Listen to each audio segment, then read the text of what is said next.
విస్రా junior కాలేజీలో inter విద్యా విధానం ఎలా ఉంటుంది అంటే రెగ్యులర్ స్టడీస్తో పాటుగా కాంపిటేటివ్ ఎగ్జామ్స్కి ఎలా ప్రిపేర్ చేపిస్తారు? అసలు there is no difference between entrance type of education and regular stream of education. ఎందువల్ల ఈ తేడాలు వస్తున్నాయంటే మన బోర్డు పరీక్షల్లో అడిగే ప్రశ్నల విధానం అనలిటికల్గా లేదు. అనలిటికల్గా అడగడం మొదలు పెడితే పర్సంటేజ్ ఆఫ్ పాస్ తగ్గిపోతుంది.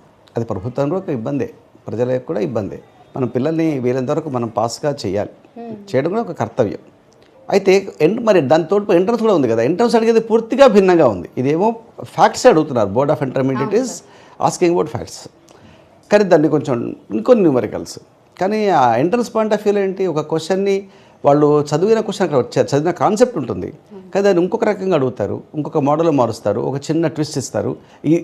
ఇది ఇలా ఉంది కాబట్టి ఇంకేదన్నా రీజెంటో రియాక్షనో మారిస్తే ఏమవుతుందని అడుగుతారు. ఇలాంటి ఒక క్వశ్చన్స్ ఎలా ఉంటాయంటే ఆలోచింపచేసేవిగా ఉంటాయి, ఆలోచిస్తే కానీ రాని విధంగా ఉంటాయి.